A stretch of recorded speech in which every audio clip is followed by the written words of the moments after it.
hear it back there.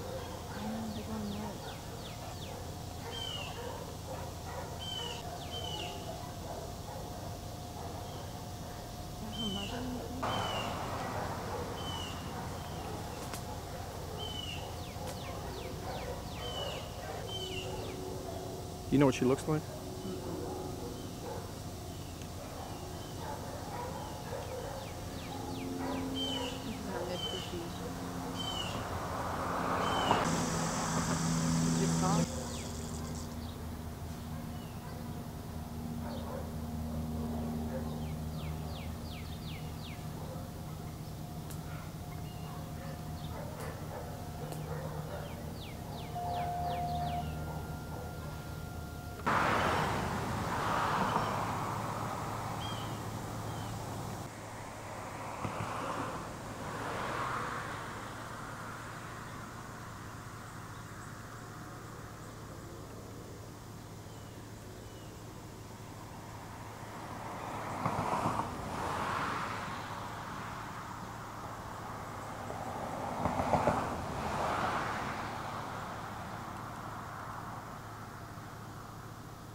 Yeah.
Yeah.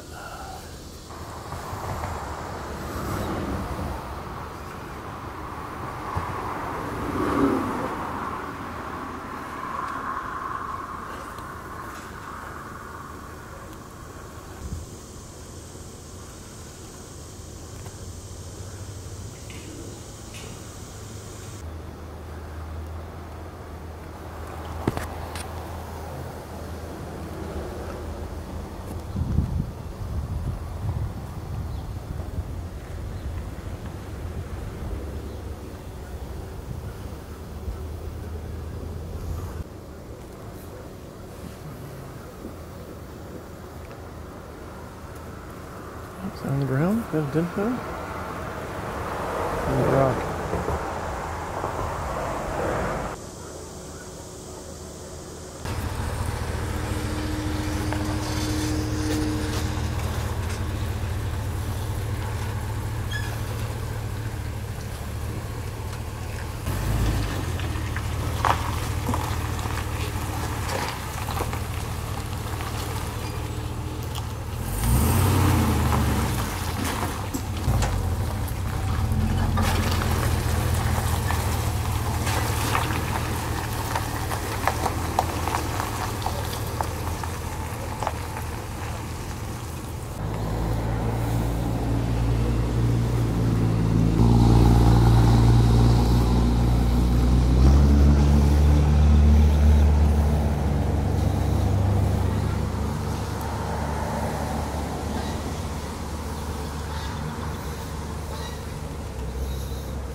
Yeah, who's speaking?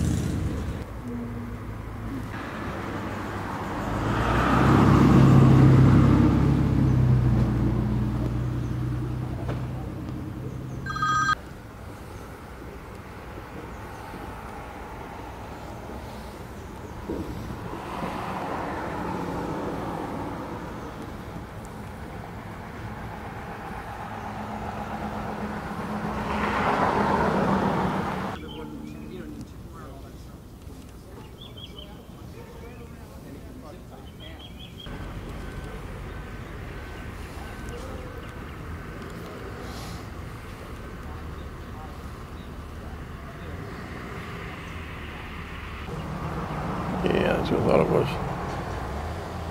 Yeah, it is.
First of all, what is your name? My name is Katie Jarl, and I'm with the Humane Society of the United States. Spell your first and last name. K-A-T-I-E-J-A-R-L. Tell me what you got going out here today and where you're at right now. Sure. Do you want me to look away at the camera? Okay. The Humane Society of the United States was called in here today to help with this large-scale hoarding situation. We came on scene today. The conditions were absolutely horrible. We found 300 plus dogs here stored across this person's property, many of whom were living in cramped, stacked cages without access to clean water, without access to veterinary care, and certainly without access to any outdoor enrichment. You've got over 300 dogs. What type of dogs do you see most? Is there most of the dogs here are pit bull type dogs. Any reason why just pit bulls? Is it a pit bull rescue, or do we know? Not sure. Okay. What about, you've seen large scale? You've seen large scale. I have seen large scale. How is this compared to most of what you've seen across the U.S.? The conditions here are absolutely deplorable. Like I said, there are many dogs in kennels so small they can't even stand up or turn around. Many of the dogs are living in their own waste. The water is absolutely filthy. They don't have access to food bowls, a lot of them, and many of their cages are welded shut so tightly that they aren't even able to get out regularly. So exercise is not an option? Exercise is not an option. What about the house here? You got quite a few in the house too? They do. From what we understand, there are quite a few dogs inside the house, also in cages, also stacked on top of each other. What happens with this? I'm sorry, what? What happens with this now? With the dogs? The dogs are now going to be transported to a temporary location, temporary shelter at an undisclosed location. And what will happen there? What will they do? The Humane Society of the United States will evaluate these dogs for behavior. They'll get lots of love, lots of enrichment. They're going to sleep in a wonderful air-conditioned area tonight for the first time in a long time, and they will be assessed for their behavior and eventually adopted out. Who was involved in this operation out here today? The Humane Society of the United States was called in by Montgomery County Constable Tim Holyfield. He's been leading the investigation here. We're so grateful to him and all of the wonderful people here in Montgomery County for putting so many resources into helping these animals here today. But of course, the Houston Humane Society also sent out a veterinarian, and we're very grateful to them for their help. We're very grateful that they are able to come out and provide the extra support that we need. Tell me a little bit about the Humane Society in the United States. The Humane Society of the United States has an animal rescue team with extensive skill and background in these large-scale animal rescue operations. That's why we were called in to help today. Where are most of y'all located? The Humane Society of the United States is based in Washington, D.C. I am the Texas State Director, and I'm based here in Texas. Okay, most of your people today out of Texas or various places? We have people all over the country, but we are based in Washington, D.C. How long do you figure this operation is going to take today? I mean, we look at 300 dogs. It's going to take a while. It's going to take a while. Hours, or what do you figure on this thing? Hours, yeah. I would definitely say many, many hours. All right, yeah. Thanks.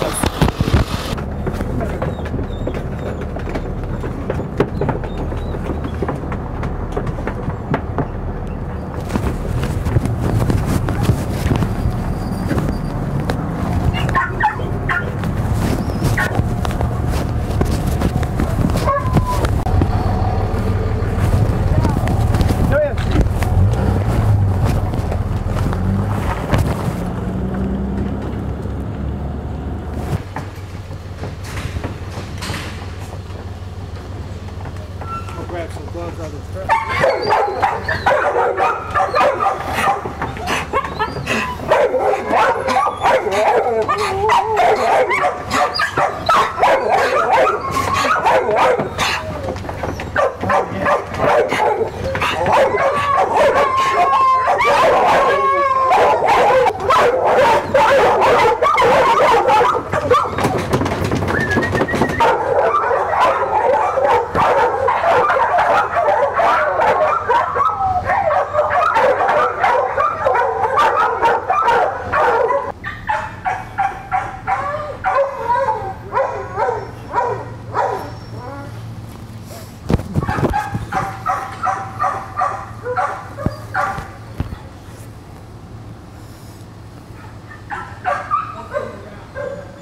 Okay, Constable. First of all, your name? Tim Holyfield. Spell your last name. H-O-L-I-F-I-E-L-D. Tell me a little bit about what brought you onto this place and kind of give me a history on this whole thing. Certainly. Montgomery County has been the recipient of a number of complaints, and a lot of times the complaints on rescue organizations, or in particular this shelter, are coming from former volunteers or former workers. The issues of neglect or abuse come from there. The most recent one comes indicating that there was a number of animals that were died as a result of a heat stroke and were buried in a mass grave on property. You couple that with other reports from rescue groups as to the conditions of the surroundings, and then a request and support from the Humane Society of the United States and other organizations to come in and do an inspection. We facilitated an inspection by way of a search warrant. Upon the inspection, the veterinarians inspecting the facilities found a number of animals that were malnourished, that were emaciated, and 6 that were in immediate need of emergency care. Those animals have already been transported to a veterinary hospital where they're receiving care, and the other animals, pursuant to a court's order, have been seized pending a seizure hearing as to the disposition of the animal, meaning who should be awarded these animals.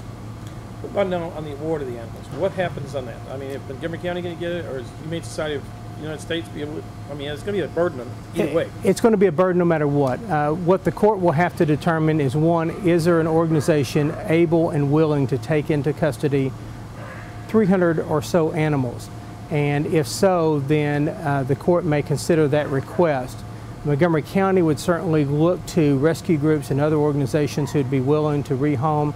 The Humane Society of the United States has offered to bring in temperament testing and evaluation. We'll have veterinarians both volunteering from the Texas A&M University Veterinary School of Medicine, as well as veterinarians across the state who have given of their time to come help evaluate these animals and to determine their medical needs, if any.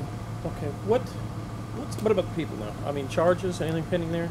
Right now the case is still under investigation. The district attorney will certainly have the final review, and they will determine whether or not there is reasonable grounds to pursue criminal charges. At this point, the number one concern is, were the animals cruelly treated?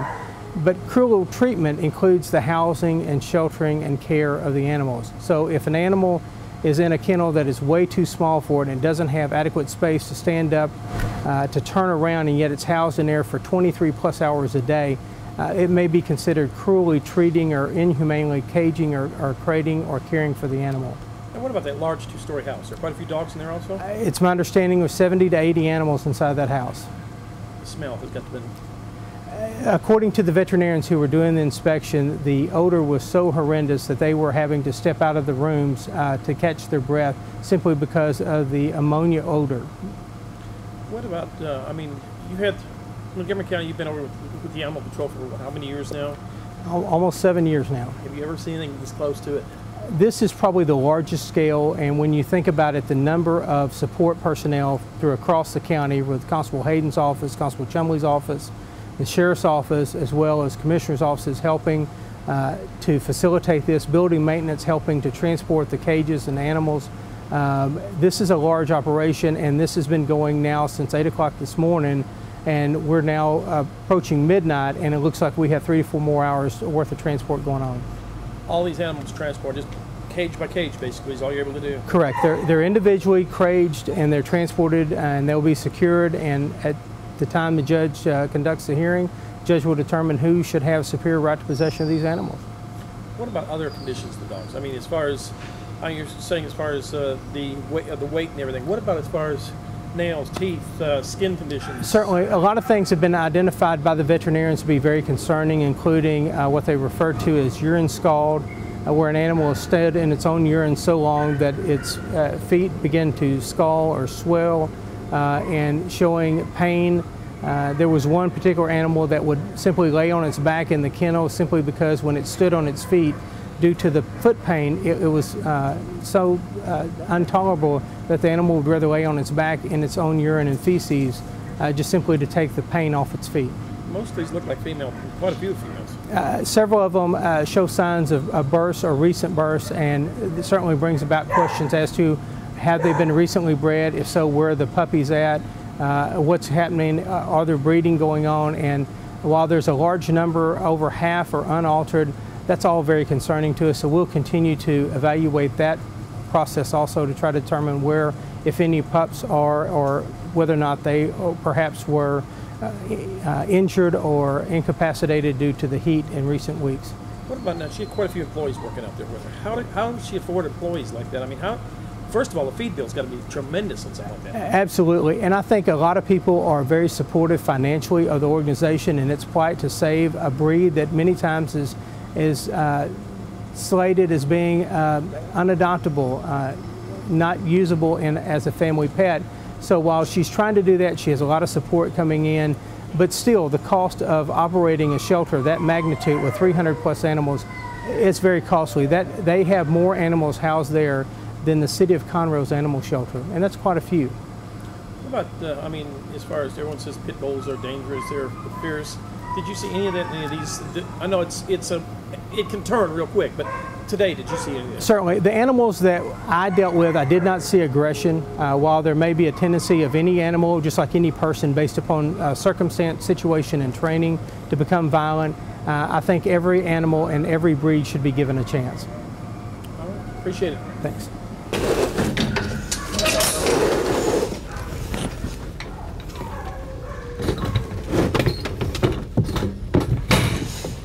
Go, doggy. Go. Okay. Now I'm lost again. I understand what you're saying. There, so that's going to be 51. 51. All right.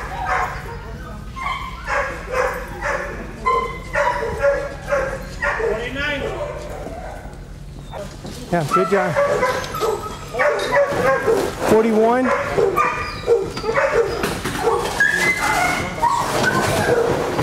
Of course, it'd be the long. Pull up to this thing. Yeah, maybe we ought to get him pulled on down. What's the number on that one? Going on down that way? Yes, sir. 42. 42, right? Yeah.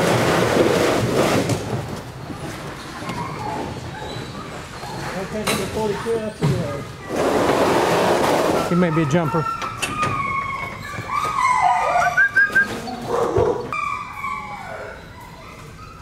What you?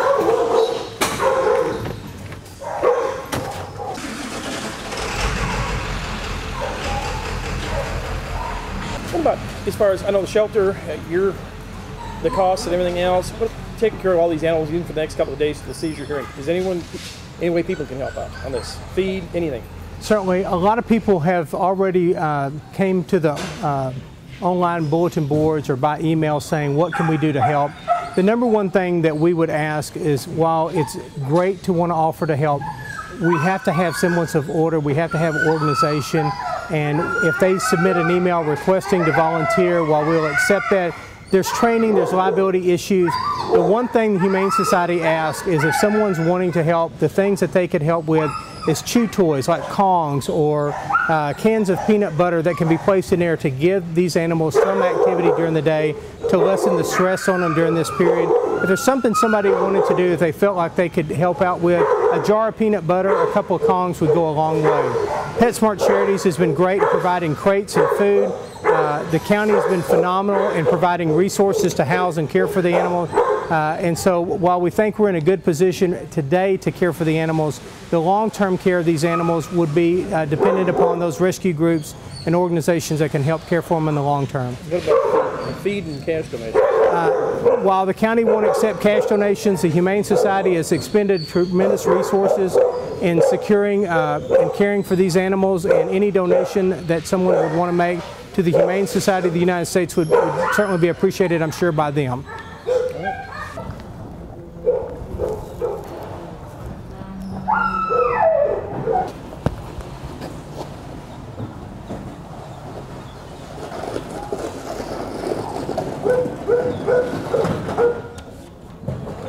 What's the matter, fella? Huh? What's the matter, baby?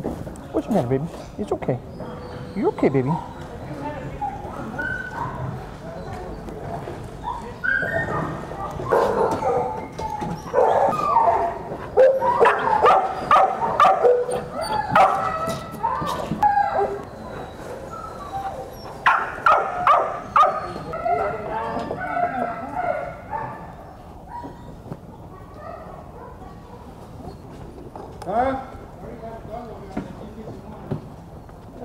There's a 52 down there. It's going to be on the this side of 52. Tim, and 51 is on this side of 52? Far in. Last